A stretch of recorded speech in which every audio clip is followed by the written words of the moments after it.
morning, everyone, and welcome to this, the third of our seminar series for the spring. Today, we're going to be talking about reopening on May the 17th, as it looks like it's going to be for most of us in Scotland and in England. Maybe slightly different in Wales, but there or thereabouts. And with me, I have the four brand spanking new chairman of our divisions 1, 2, 3 and 4. Joseph Cullis, many of you will know from Cullis's Amusements, who is the new chair of Division 1.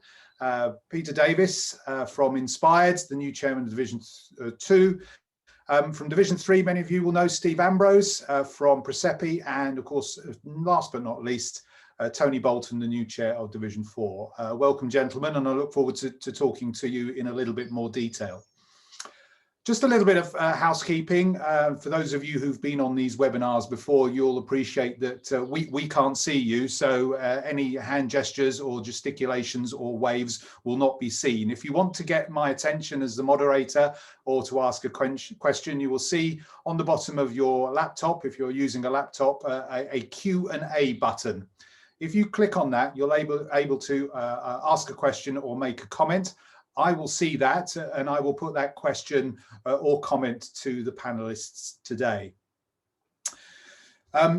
So before we get into the real meat of the webinar today, I thought it might be a good idea to just take the opportunity to bring you bang up to date with where we are on COVID-19 and our lobbying activities.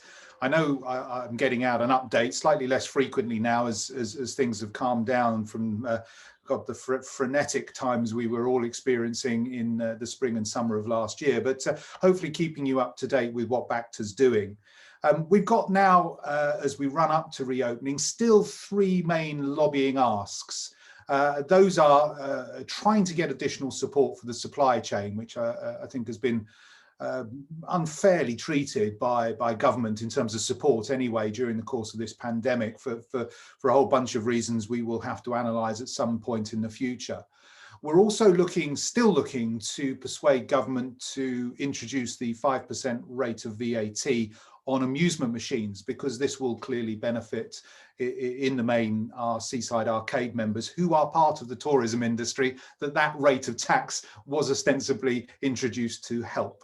And finally, we're still pressing very, very hard on the discriminatory treatment of adult gaming centres, the only venues on the high street that will not be allowed to open on April the 12th, which we think is wholly unreasonable, unfair and unjustifiable.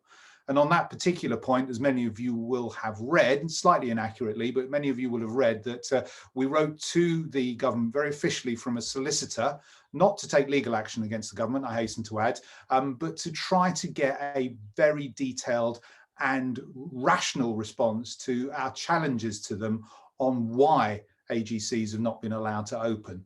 And I'm disappointed to have to tell you that we did get a letter back from the government solicitors, which really didn't help us very much at all. It was better worded. There was a couple of extra bits in there, but really no proper explanation as to why and what evidence they're using to make the determinations that they've made. We won't let that lie. We will be going back to government to press even further. But I think privately, and is just back to members on this call, I think we do have to realise that it is highly unlikely, as John Whittingdale, the minister, said to us yesterday, that the government will change its mind on this one. But we have to remember that there may be other lockdowns, there may be other things in the future, and we need to get this sort of stuff on the record, as we do around VAT and as we have to do on the supply chain. So that's kind of where we are at the moment. I now really do want to sort of almost put that behind us if I possibly can. I know we can't, and try and turn our eyes to the future. I mean, one of the sentiments that I've certainly detected, guys, throughout the industry at the moment, if even perhaps the wider industry and the wider society, is that with dates now in the diary on our roadmaps and our frameworks, strategic frameworks, etc., in the three nations of Britain, there is a sense that we have a light glowing at the end of the tunnel, and we are definitely moving towards it. And that's what's really prompted this seminar today, because it's often said, isn't it, that actually getting a business going is much, much harder than closing it down. And I remember some of the challenges that I was witnessing last summer when we got open for a bit. I kind of get almost that as this is now sort of there, as sure as we can be, a definitive date, that the challenges are now beginning to loom, if they haven't already done so, quite largely in all businesses' minds as they start to plan. And Peter, just turning to you first, because it kind of just strikes me that the kind of logistics of trying to get tens of thousands of machines in thousands of venues sort of serviced, ready, floated, switched on, staff back off of furlough, it must be an enormous task just planning for that. Yes, thanks, John. Certainly is. I mean, the good news is we have a date to aim for. So from that perspective, May the 17th is, large in our calendars. We can't wait to get going and get back doing what we do. You're right. I mean, right now we are in the resource planning stage. So we've got the date. We're going to ramp up within Inspired. You know the size of our business, but we operate in around 7,500 pubs. So from that perspective, we've got to really take our staff count from the kind of 6 or 7 full-time and half a dozen part-time people we've currently got in the business, looking after that part of our business, up to around 650 staff when we get going again properly. So really, resource planning is critical to that, especially as you mentioned earlier, we don't have any other support for our business during this closed period, apart from the job retention scheme. So bringing our staff back in an affordable way is absolutely critical. So phasing the people in, is number one on the list. When do we do it? How do we do it? When do we bring those people back? Because the minute we bring them back, we start incurring the costs for those people. We also need, we've got to think very hard about how we communicate with our staff. So our staff comms for people that have been on furlough for, in some cases, over 12 months now. You think about that, these people are going to come back into a working environment having had 12 months, out of it. So there's going to be an awful lot of anxiety, I think. We need to retrain people in the roles that they had previously. We need to reassure them on the way they need to come back to work and the jobs that they're going to be doing. And we need to provide a safe working environment for them to be able to come back to. So not only are we resource planning for our people, we're also resource planning for the PPE equipment we need to supply to our field-based teams, to our office-based teams. We need to get that out, well, ordered and get it out in time. So all of that is going on. Then we kind of move into the flexibility stage. So one of the things that we're going to be working hard on is kind of 3 counts on flexibility. We need to be flexible with our staff, because we know from the fact that there's been such a gap in their working life that they're going to need to have, our understanding about them coming back into work. And there are going to be some people that are nervous about that. So we need to be flexible with our staff. We also need to be flexible with our customers, because, our customers quite rightly are going through the same exercise. They've been shuttered up. They're going to want to get back. They want to get back quickly. They're going to put demands on the business that simply we can't meet in the way that we would have done fully staffed from day one. So, we need to be flexible with our customers and their requests, but likewise, we need to ask them to be flexible with us, because that's the only way. Working together is the only way we're going to get up and running as quickly as we possibly can. And then I think once we're open or moving into that opening stage, it's about customer support and advice, because we're going to get all of those questions that we had prior to the first lockdown or during the first lockdown. Can I turn my fruit machine on? Can I let people play pool? Can I turn the music systems on? Can I have my jukeboxes operational? We need to provide the right guidance and advice around that. And also we will be advising them on hygiene regimes and what needs to happen with regard to that too. And then I guess the final stage really is how we handle those pre-opening requests. So going back to our customers being flexible with us, we're already getting, requests that range from, can you move the pool table outdoors for April, for the middle of April, to can you, plug fruit machines in outdoors? So, all of those things we're dealing with in a practical and sensible way as we can. And, we need to kind of filter out the ridiculous from the sublime, if that makes sense. I remember. Yeah, so I mean, those are things you should perhaps write down and put out in a blog when times are slightly less stressful, Peter, because I think they'll bring a smile to a number of people's faces, alongside some of the other requests we get from customers in other divisions of Baxter. But no, that really interesting set of answers there, and it prompts a whole bunch of other questions. And I will give the other guys an opportunity to respond to that question, really. But there's one thing that I think is really important for all of us to remember. Certainly in the supply chain, which has been so badly affected, and we keep making this point to government, is that actually, do you know what? You are not going to see your revenues start to flow until some months after the reopening, because you don't own the cash box. And we have to have support from government. It has to be there. Yes, we've got tailored furlough, but if you're bringing all your staff back to do a full-time job and you've got to pay them and you've not got any revenue come, that is another challenge.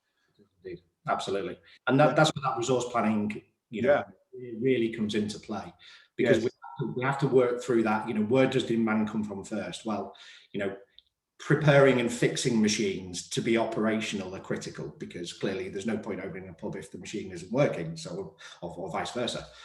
But then there are various members of our staff that can come back a little bit later than that, because we won't be collecting cash on day one. So we've got to work through that whole gambit of resource. Yeah, absolutely. Tony, turning to you, you're even one sort of stage further back in the supply chain in Division 4.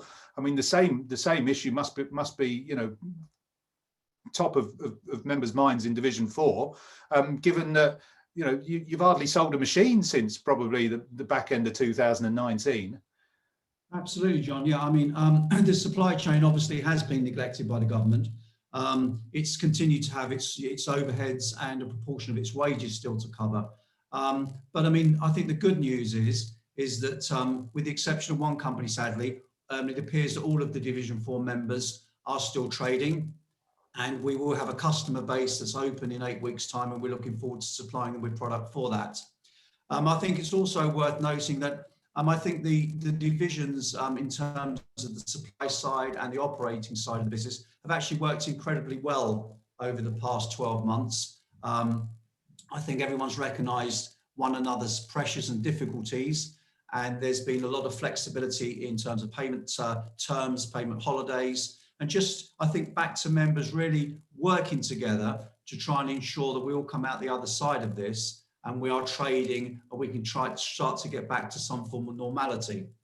Obviously, Division 4 represents sort of two distinct sectors, really. It's the coastal sector and then the gaming sector. Both sectors have suffered in similar ways. Last year was almost a write-off, really, I think, for both sectors. I spoke to, obviously, I know our own company, and also speaking to some of the guys involved in the coastal business. Generally speaking, people were down by about 80% last year, and the shutdown couldn't have come at a worse time, certainly on the seasonal side, because it was the point where deliveries start to take place and containers are arriving. But with all that said, everyone, they're a little battered, but everyone, I think, has weathered the storm, and they're ready to start to take advantage of the second half of this year. What you said, though, John, is absolutely right. I think, when our customers open, and we want them to open with a bang, their cash flow is positive from there on in. They are trading, but there will be a lag on the supply side. And that's something, if you take gaming, for example, we are expecting it probably to take 6 to 8 weeks for our customers just to settle back in, have a look and see what their trading pattern looks like. And then from a gaming perspective, we're then almost into what's traditionally been a quieter period for us during the summer. So really for gaming, it's going to be sort of September, October, November, December, the back end of the year, when we would expect to start to see more positive sales. We know some of our customers have venues opening, and if they continue to open, there will be it won't be there will be no sales. But I think on gaming, we're going to be very back-ended. And again, speaking to some of the guys involved in the novelty side of the sector, they're going to have a difficult period. So in terms of, the timing's not great. They will make sales. There is product being sold for Easter and for the summer season.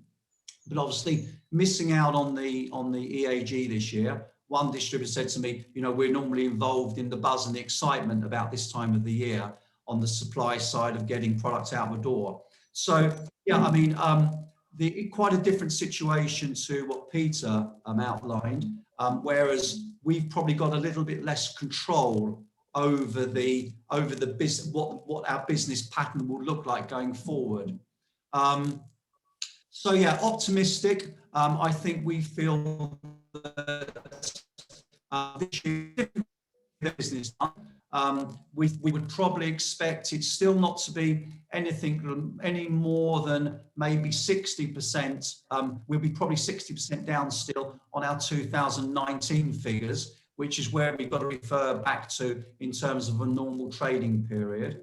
But the most important thing for us, if our customers are open and they're trading, we think the summer season should be good. All the stats which are available in terms of 90% of UK holidays are already booked. And I think, you know, whether it's day trips or people going on holiday locally, there's definitely a reduction in appetite for foreign holidays. So I think the seasonal business should have a solid season, and I think we're probably to a certain extent laying a firm foundation for 2022. We need to trade this year, obviously, because we've had 12 months of almost being closed. But looking forward to next year, if our customers are trading well, then that reflects on us. And one final thing, John, I think the 130% super deduction tax, which the government announced in the last budget, correctly constructed, should be a significant boost for investment. I think you're absolutely right on that, Tony. I thought that was the eye catcher for me from the budget. And the good news is, as far as we can tell, I mean, the finance bill is still to go through, but as far as we can tell, that's not going to change any of the allowances or the conditions or eligibility for any of the allowances that you currently claim. So machines, new machines anyway, as per normal, can be claimed as a capital expenditure for capital allowance purposes at the rate of 130% for the next 2 years. So that hopefully will give a bit of a boost to Division 4. And I think you're saying, yeah, well, there's lag, obviously, and it would be great if customers could get their orders in early. I'm sure there's some creative arrangements to be had out there to get that kind of oil flowing through the supply chain, but it'll be good to see. I know how badly the manufacturers and distributors have suffered, and you know, it is a bit fingers crossed. But I mean, I'm optimistic too, and it's good to see everybody. It seems to have made. I know Northern Leisure went bust, but we seem to be okay, albeit running on fumes. Joseph, from a Seaside point of view, I mean, obviously seasonal businesses, you're normally going to be sort of, I mean, not closed, but, you know, winter's a quiet time. How different does this feel to normal, getting ready for a season, which obviously is not going to start in at Easter, but is going to kick off sort of, you know, sort of mid-May with some bank holiday? Yeah, very different, John. Very different circumstances this year. Obviously, we're losing Easter again and the May Day bank holiday, which is a massive blow yet again, 2 years in the trot. If someone had said to me 2 years ago, you wouldn't be trading over Easter for the next 2 years, you know, I would have thought they were bonkers. But it is what it is. But I think we're reopening in the midst of the season where we usually have time to prepare. January, we're down in London looking at new equipment, taking delivery February, March. Restocking prizes, plush, plenty of time to do that as well. Whilst now we've been given a date of the 17th in England and Scotland, which is great that we're going to be reopening on the same day, unlike last summer, as we know. So, you know, I think we've got to be, the next 8 weeks is going to be busy getting prepared for reopening. Staff, I think, refresher training for staff with the measures we have to have in place. Obviously, social distancing is still going to be in place when we reopen, which, you know, obviously that will mean working with reduced capacity in some of our venues, and also the implementation of the Category D stickers going to 18s only, so only over 18. So obviously we need to train our staff on that aspect, on the Cat D cash payout machines. And also I think we're going to have to employ more staff initially. I think there's going to be pent up demand, and as soon as the sun comes out, I think you're going to see a surge to the coast from the public, and I think we need to be prepared. I think the Whitsun half term is going to be very challenging.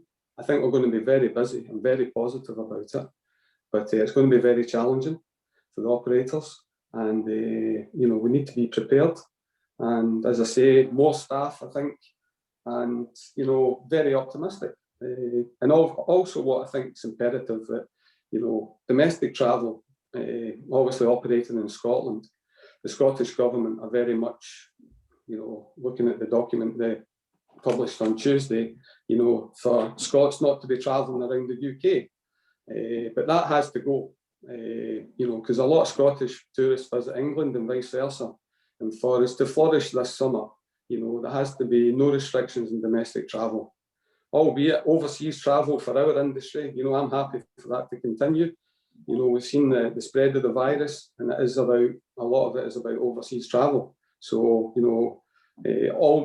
the tourist sector wouldn't agree with me on that, because a lot of tourism relies on overseas visitors, but we are very much domestic, and but domestic travel must be relaxed throughout the UK.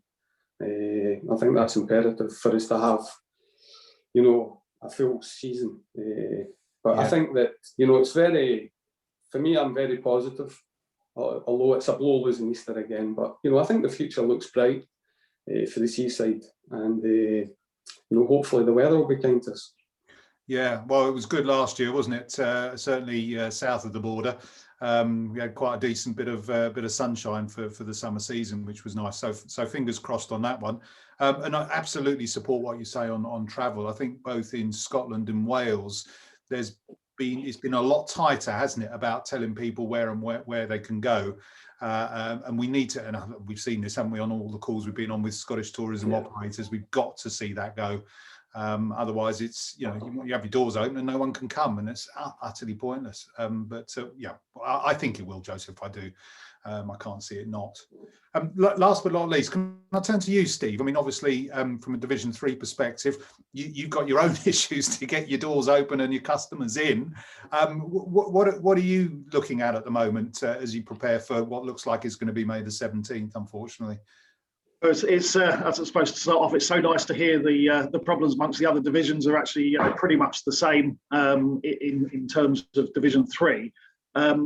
There's the normal problems, and we're quite lucky that we've been through a couple of reopenings, so we're reasonably well versed in some of the practices and procedures. But even getting cash in and getting cash delivered has been a huge logistical issue into the venues. We're going to be obviously the machine servicing and parts, and making sure that is factored into the reopening timeline, to make sure that everything can be set up, dealing with the normal perishables and just the general setup. But I think that the biggest issue, and having spoken to other members as well, over the last few years, the nighttime economies continue to grow and get larger. And of course, we're now reopening without curfew. And that has its own logistical elements involved with that. Here at Presepe, we're looking at recruiting circa 12% of our workforce that we need to identify, interview, train, and get back into the venues. And as a couple of the others said, we've also got the issue where a lot of our staff have been on furlough for an awful long time. We have to get through the refresher training, making sure that they're fully up to speed with everything that's required within the AGC environment. Once we're set up and ready to go, there's a lot of different questions over, what does the high street makeup actually look like once we reopen? How will people's habits have changed in terms of their day-to-day movements, whether it be how many office workers are coming into city centres, or just how many people are shopping in the local high streets themselves. But I think it's absolutely key that when we do open, they are safe and secure environments, and it's best foot forward. I think, like the others, I think there's an element of pent-up demand that we'll have once we're able to reopen, and I think we'll see 6 to 8 weeks of good levels of trade as we come back. But how much of that will spill into the extended hours through the night, and how much will be in the days is a question that will have to be answered.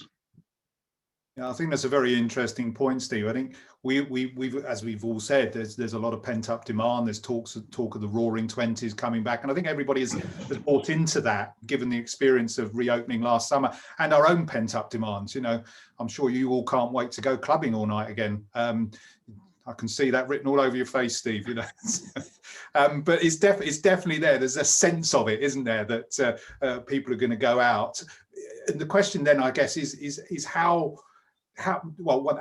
do we think that's permanent? Do we think that there is going to be a kind of mad rush, but then people are going to say, do you know what, actually, I'm going to do this over the longer term, because this is what I want to do. I didn't want a big splash, but I'm going to actually change my behavior to do this now.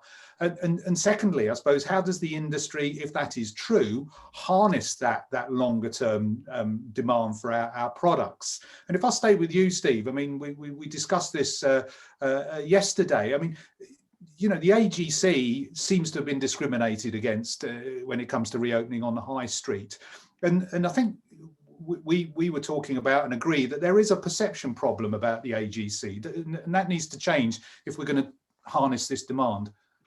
Absolutely. I think, when you look at the perception, and you can go back to the sort of ending of the first lockdown in, how it manifested itself in local high streets with, local enforcement officers coming into our venues to say you need to close because casinos aren't allowed to open, and that at the very base level.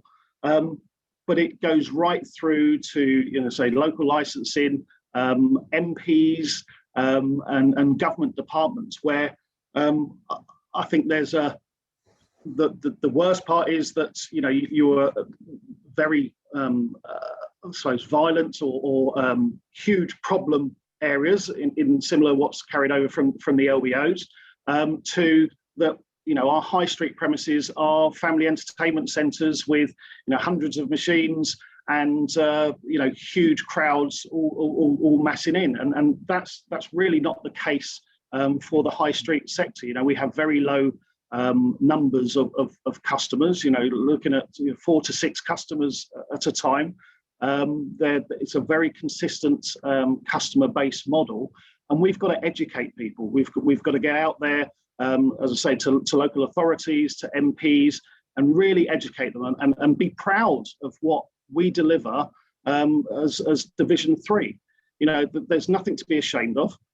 We have really good social and corporate responsibility practices, and we need to fly the flag for Division 3 to make sure that whether it be Gambling Act reviews, whether it be further lockdowns later in the year, that people really do know what a high street arcade or adult gaming centre is, and how it operates, and how it blends into local society. Very well said, Steve. And from my own personal experience, and I said this when I first came back to nearly 7 years ago now, my experience from the sort of late 80s, early 90s to now in terms of the quality of the venues. I mean, I'm not saying that they were bad back in the day, but now they're almost universally really smart places. You'd be very, very I'm very proud of the industry, actually, as a chief executive of BACTA, to say, look at that. That is a high quality, high street venue with really good staff that look after their customers, care for their customers. And I don't get why you're still living in with some perception that's been created from a kind of local councillor campaign from the 1980s. Anyway, it's an issue that I think we will have to address as BACTA, and I'll fully support your comments there. And also just while I wait, and I will come to the others on this, I mean, prompted by a question from our audience, and talking about kind of permanent changes to consumer behaviour, Do you think that there has been a permanent shift online? Do you think that's been accelerated by COVID-19, or has there just been a blip? I mean, there hasn't been a massive uptick. There's been a shift in patterns of play online. But what's your thoughts on that, Steve? And then I'll come to your other guys, to the other guys on that. I think naturally there would have been a greater exposure to online gambling than previously. However, it's been there for a number of years. We have a good, loyal customer base. People come into our premises because they enjoy coming into our premises. Otherwise, you know, they'd be quite happy gambling on a mobile phone. However, you know, we've got to be mindful to the fact we've got to make sure that our product is attractive enough and our customer service is good enough.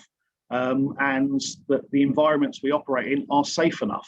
I think, you know, there's going to be some changes to customer expectations in what businesses deliver to them in terms of whether it be, you know, ongoing sanitisation beyond when restrictions are lifted, to personal space. You know, people's perception of personal space is going to have changed over the last 12 months. And we've got to look and factor that in and really deliver the experience that people want. What about you, Peter? What's your perception of how online is impacted upon us? And also, if I may, just picking up on that last point from Steve, again, going back to, you know, consumer behaviours, we're essentially going to lose all of the kind of legal restrictions on things as of the 21st of June. Again, response to a question from online. But how do you think consumers are going to behave when they go down the pub? I mean, alcohol is one of the greatest lubricants of, what's the expression? All good intentions are dissolvable in alcohol, aren't they? But do you think consumers also are going to be very much sort of more reluctant to mix in the way that they've done before? So two things, online and on land there. Yeah, thanks, John. I mean, to take the first question, I think, you know, pubs are a unique environment. So people go to pubs to socialise, to drink and to eat, and to meet their friends. So from that perspective, entertainment in pubs is always a secondary activity. You don't choose your pub because you want to play that particular machine in that pub. You choose that pub because it's the place that you meet your friends, or it's close to your house, or, you know, with the odd exception. I mean, we know we've always got that very, very core end of the player market that will pick out locations for specific types of machines, but it's not the primary reason people go. So from that perspective, I think pubs will be very resilient. I think our products in pubs are very resilient. We have a unique set of products that you can't play online, for example. So, you know, you're not going to get a great experience playing pool online, for example, or darts online, for example. So, you know, from that perspective, I think, you know, it will be very resilient, and people will want to get back to doing what they really enjoy. So that leads me back into the second part of the question, which is, I think there is a real pent-up demand. You know, we've all been cooped up for over 12 months now. We haven't forgotten, and we're all craving for that opportunity to get back amongst people, but to do it in a safe way. I think you're right. I think we are very cautious. It depends on your age, of course, but I think, you know, the majority of the population will be cautious about, you know, near distance socialization, but they're going to rely on the environments they go to and choose those environments based on the protection they think they will be provided in those environments. And, you know, I know from, you know, all of the members that are listening to this, the amount of work that goes into making sure the environments we all operate in are safe is, you know, off the scale, and it hasn't been recognised by government. We know that, and that's really frustrating. And when you look at, you know, the call for evidence around, you know, the transmission rate in the locations that we provide, there's no evidence to support this view that you know, socialisation in hospitality areas and entertainment areas are actually adding to transmissions. And I know there's a potential legal case that Sacha Lord and Hugh Osmond are taking on right now to, you know, to question the government on that approach, because they haven't come forward with the evidence. So I think people will feel safer, you know, than perhaps we expect them to feel, given what we've been through. And the vaccination program will also help that. You know, the fact that we should get to the start of the summer, I know we might have a little hiccup in the way based on the news this morning, but we should see the vast majority of our population at least have had their first jab and be well on their way to their second jab and be feeling more comfortable and want to meet their family and want to meet their friends. And they're going to do that in the pub. So from that perspective, I think we can be very optimistic. Yeah, here, and I echo all of those thoughts, Peter. I think that's very, very, very, very true. And I think that you're also almost going to see a level of competition, I think, on the ability of any particular venue to satisfy that particular aspect of consumer demand. I want to know that you're putting in place still all of the things that protect me from COVID-19. So I'm going to want to see that hand sanitizer freely available, etc., etc., etc. Tony, can I come to you next? If you want to offer some comments online, more than happy to take them. But I just wanted to come back again to one of the cost issues, because it's been raised on the Q&A panels there. I mean, I don't think we said this earlier on about the cost base that even when you close down continues to exist. And of course, with shipping costs have been going through the roof recently. And that's going to have an impact, I think, going back to sort of customers' demand. Yeah, I mean, John, just on the online point, and then I'll just come onto the second. Yeah, I mean, what we do see is that when the AGCs are closed, the popular games online do spike, and then when the AGCs reopen, those same games, the customers enjoy playing in venue.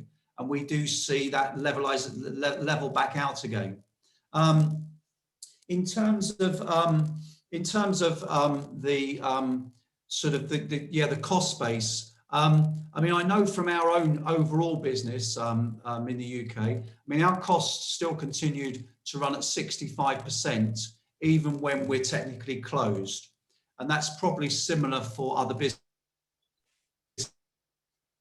Obviously, the furlough scheme and some of the support that we had is very valuable, but it really doesn't remove your day-to-day running costs, and that's something which we have to deal with. I mean, from a Blueprint perspective, I think we were slightly fortunate in terms of getting ourselves ready because of Brexit, and we had some concerns over the bringing machines in. We actually brought a stock of equipment in, which we have available to us. So we haven't been over affected by potential taxes. But I do know from the FEC guys that shipping costs from the Far East have gone through the roof. I was speaking to somebody this week, and they're saying that shipping costs have doubled and in some cases trebled to bring containers in from the Far East. So we do have a lot of additional pressures to contend with going forward. Yes. I mean, you can do all the preparation, but some things are just beyond your control. And to be quite frank, things which you probably wouldn't have expected. I don't think people would have expected sort of the distribution of containers, and understand containers are sitting sort of full of, in some cases, medical supplies. So they're not available to be bringing equipment in. So this is where you're getting huge additional costs in running of businesses, both in terms of the core cost and in terms of the cost of doing business through this year and going into next year. Thank you, Tony. Yeah, absolutely, absolutely. Before I come to you, Joseph, I just want to pick up a couple of direct questions that we've had on the Q&A session here. Barry Johnson is just asking, do we have a firm date in Wales for the reopening of seaside amusement arcades?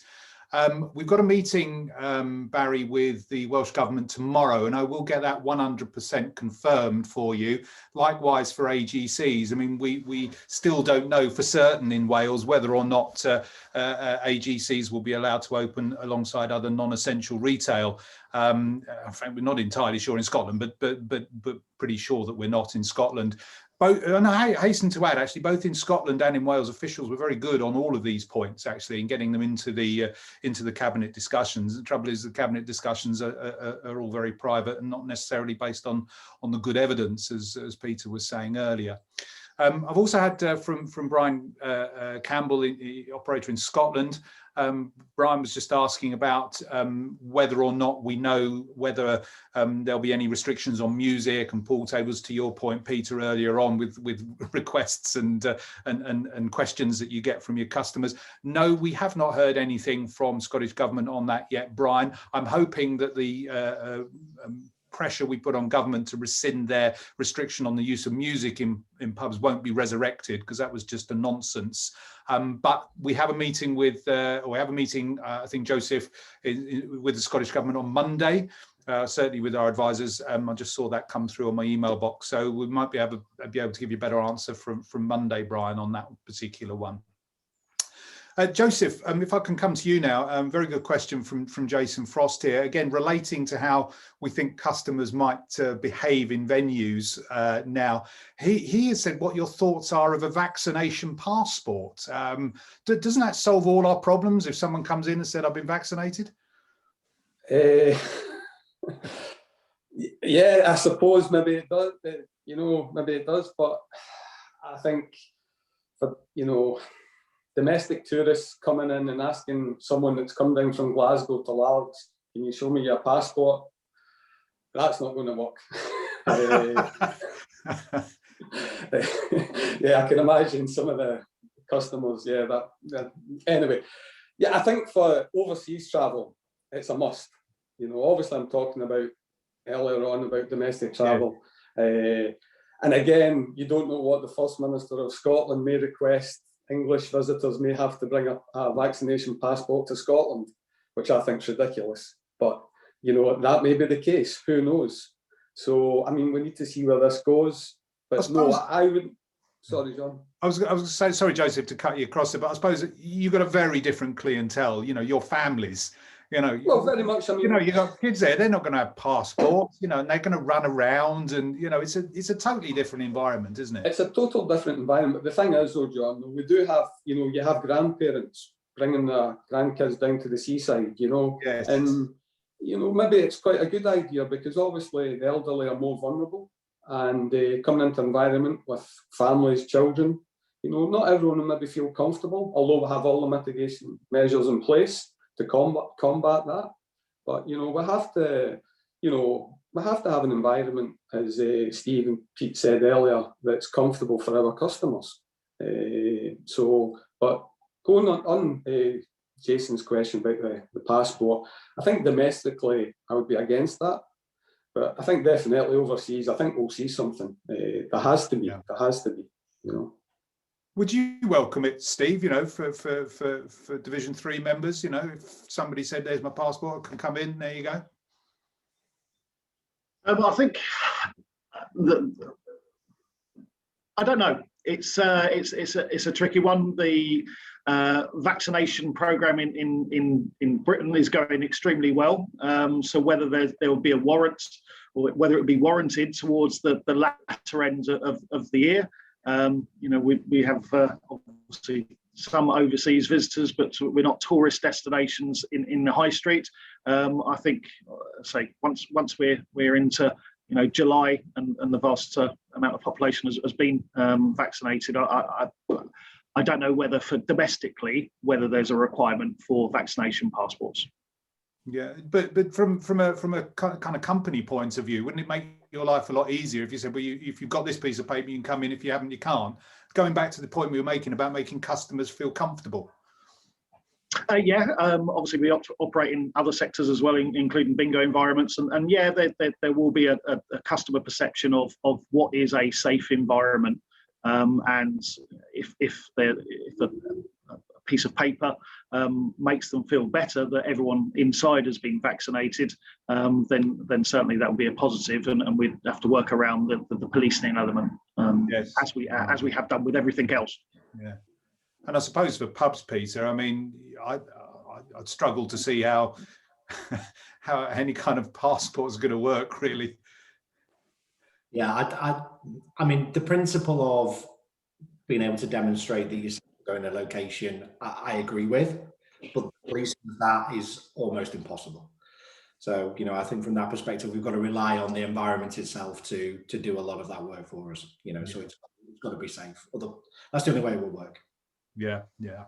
While you've got the floor, Peter, I just wanted to pick up a question from Martin Agabeg from NSM. I mean, he's obviously supplying jukeboxes and music to the trade. Goes back to some of your very early comments there. I just wanted to sort of pick up, as he suggests, the level of demand for music outdoors.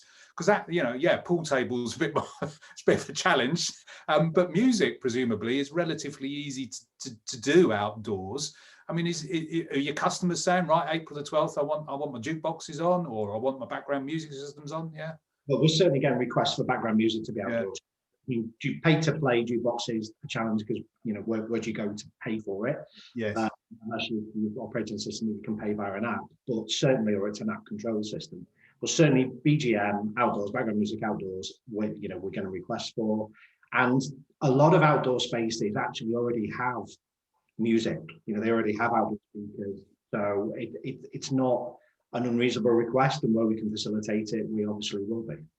You might not know the answer to this question, but I was just wondering what sort of like local councils' reactions to music outdoor. Obviously, there's a potential disturbance to neighbours and things like that. Have they kicked up a fuss at all, or are they fairly relaxed?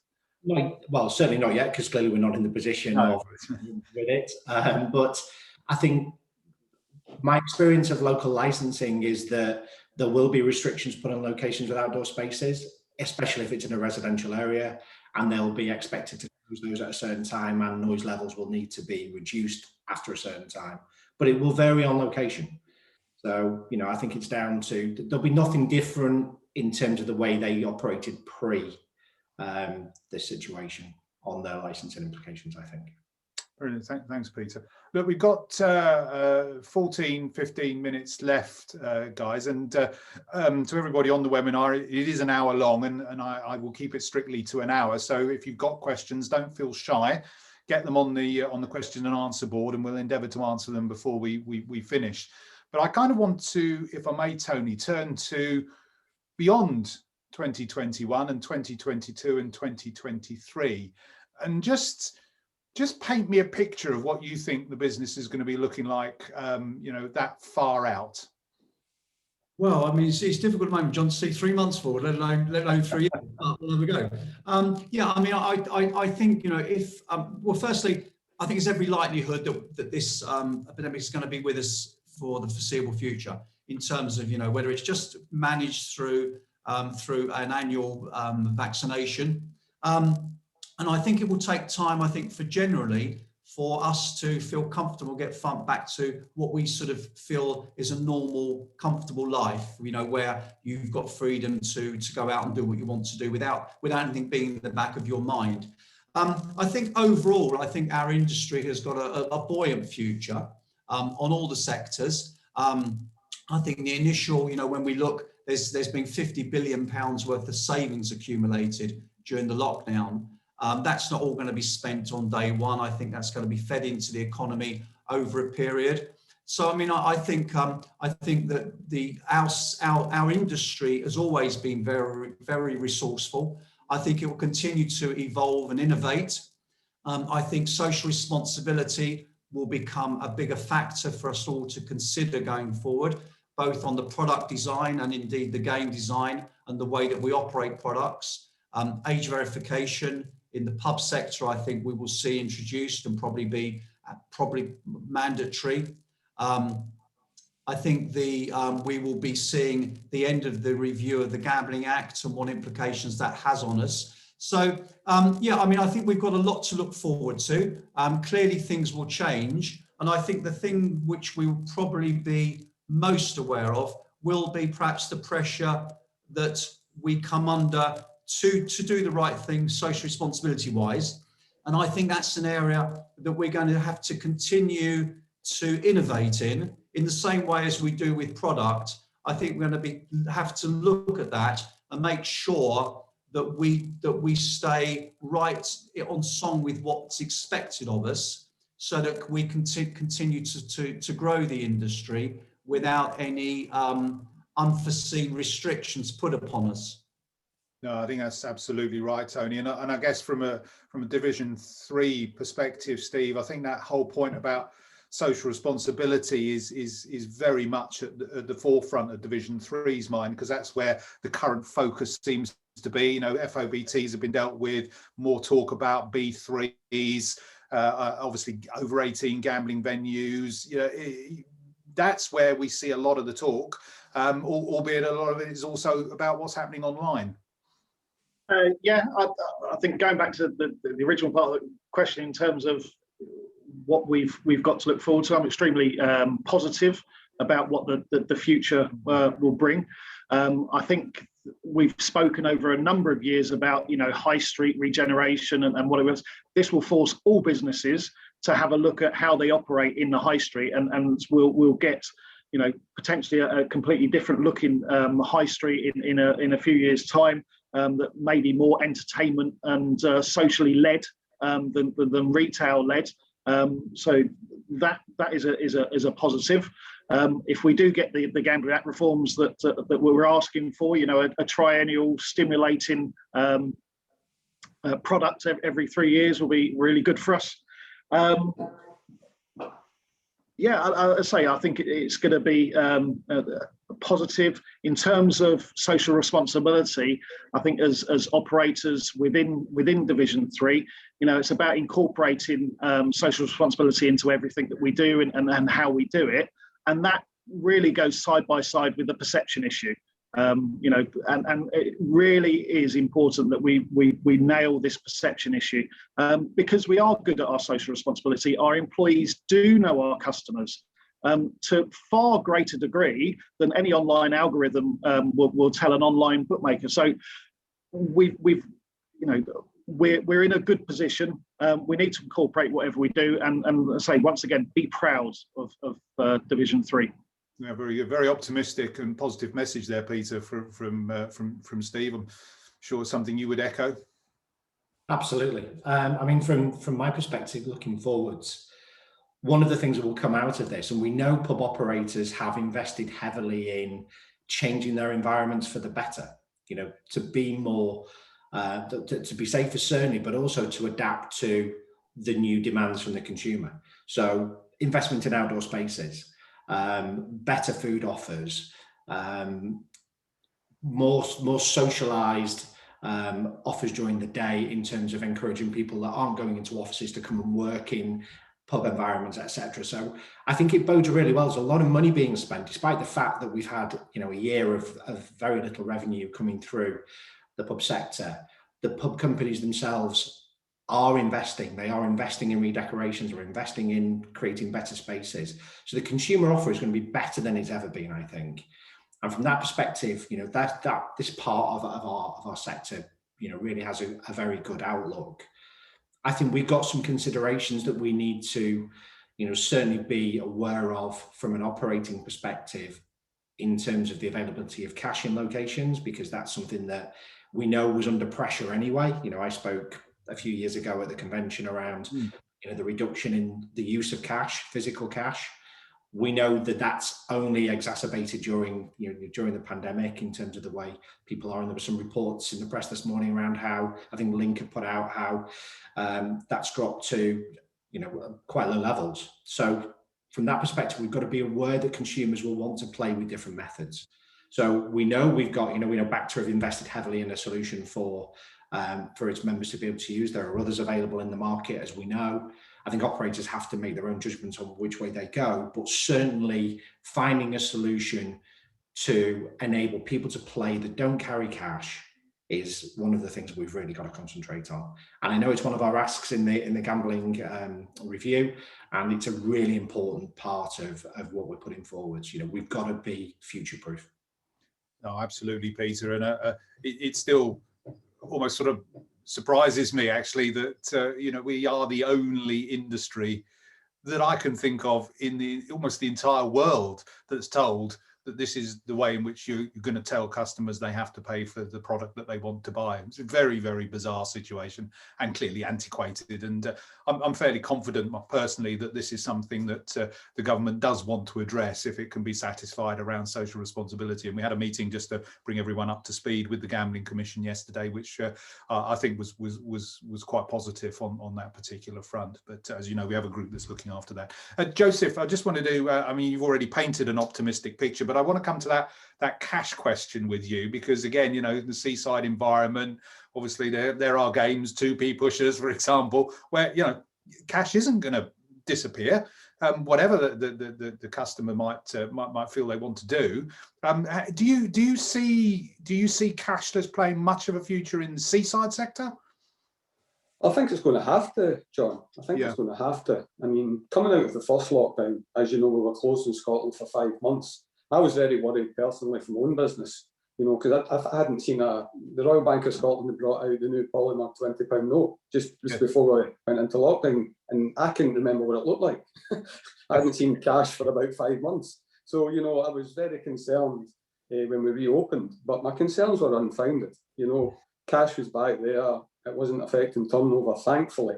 But I think medium to long term, you know, we're definitely going to have to look at other ways of payment. The Back to app is one. Whether or not we'll get the change in legislation regarding debit cards remains to be seen.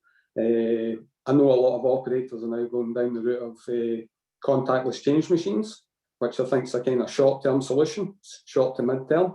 And also the Back to app, we're obviously looking at getting it developed for the FEC market. I think there's 1 or 2 operators just about to trial the app. So, you know, I think we need as many different forms of payment as possible. You know, but cash, as they say, cash is king, and it still is king at the moment. But, you know, 5 to 10 years down the line, I think it'll be a different environment, and we have to adapt to that. Yeah, absolutely. And that's Peter, as he said at the convention, absolutely is the point. I think it's been entirely embraced, 100% support. You know, cash will not disappear in its entirety. There'll always be a place for cash, but cashless has to be available to our consumers. Otherwise, we really are we're going to miss out on quite a substantial chunk of income. And you'd agree with that, I guess, Steve. I mean, in the Division 3 context, your customers, particular profile, but they must be moving towards cashless as well. Yeah, I think it's a natural progression. I say based in the high street. Echo Joseph. So, you know, I can't remember the last time I had cash in my wallet. Many people will argue that I've never had cash in my wallet, but I think we have to cater to a wide sort of customer base, and there will be customers who only have cash or would prefer to use cash. But I think the demand for cashless, and you see it from when new customers come in, and you know, it's almost the start look on their face. What, I can't use my card? And we've got to get over that, and it's a natural progression. You know, it will help in a whole number of ways. Certainly, you know, even looking at the sort of the cash supply and servicing sector, you know, they're changing their format to operate in that sector, and you know, having cash pickups every week, etc., is going to reduce. Yeah, it's got to be a good thing.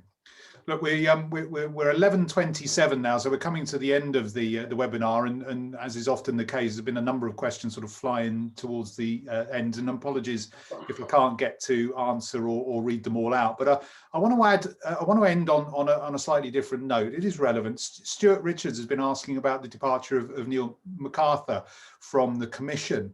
And I just wanted to perhaps ask you all a slightly broader question than he has done, as to whether or not you think this is perhaps a moment about which our relationship with the regulator is likely to change significantly, or whether we are just on a particular sort of a natural progression, to use a phrase that Steve just used, in relation to cash. Tony, I mean, we have no idea as to why Neil resigned. I mean, there's lots of speculation about it. But do you think there's going to, because Bill Moyes as well, the chairman, is leaving, I think it's the end of this year, or maybe August. Do you think there's going to be a reshaping of our relationship as an industry with the regulator, Gambling Review and all taking into account? I would hope so, John. Our historic relationship with the Commission has been quite different to the one that it's been more recently. I think the Commission has looked to work with the industry. And this commission, over the last few years, has really sort of distanced itself from the industry. Even in research which has been done, which is very credible, the commission have sort of almost poured cold water on and said it's not reliable. So I would hope that through the review and going forward, that a change of management of the commission will be a good thing for us. And I think we've obviously got to get in there very early and form relationships with the commission, and perhaps even try and explain to them in some ways the way that the industry used to work more closely with the commission. I think without doubt, cooperation is the way forward when we're dealing with things like social responsibility, and we're dealing with important legislation change, things like debit card payment. We need to be working, really closely with them so that we both understand each other's concerns and needs going forward. So, yeah, I would hope, John, that it's a good thing. Yeah, excellent. Thank you, Tony. And I won't come to the others on that because we've reached the end of the webinar. It's 11:30 now. I want to thank all of you on behalf of the audience today for providing some really, really insightful observations about our future, both in the short, medium and longer term, both in relation to COVID-19 restrictions being relaxed and also to some of the more longer term challenges that we have in the different parts of our sector. So thank you very much. I look forward to working with you all on management committee over the course of the next 2 years, and a belated congratulations on your elections. Perhaps just to finish, I want a one number answer. We're talking about the future here. Give me, on a scale of 1 to 10, where 10 is good, your sense of the future. How do you feel about the future? Tony, we'll start with you. Well, I would go for an 8, John. That's good. That's enough. That's enough. Joseph? 11. Very good. Peter? I was going to go for 8 as well. Very good. Steve? Hugely optimistic, 8. Oh, look at that. 8. Very good. Well, look, thanks very much, guys. I can live with 8. I'm sure everybody on the call can live with 8. Thanks very much again. Thank you to everyone for listening, and we'll see you at the next webinar series, which will be running in the summer. Thank you very much. Bye-bye now. Thanks. Thank you, everyone.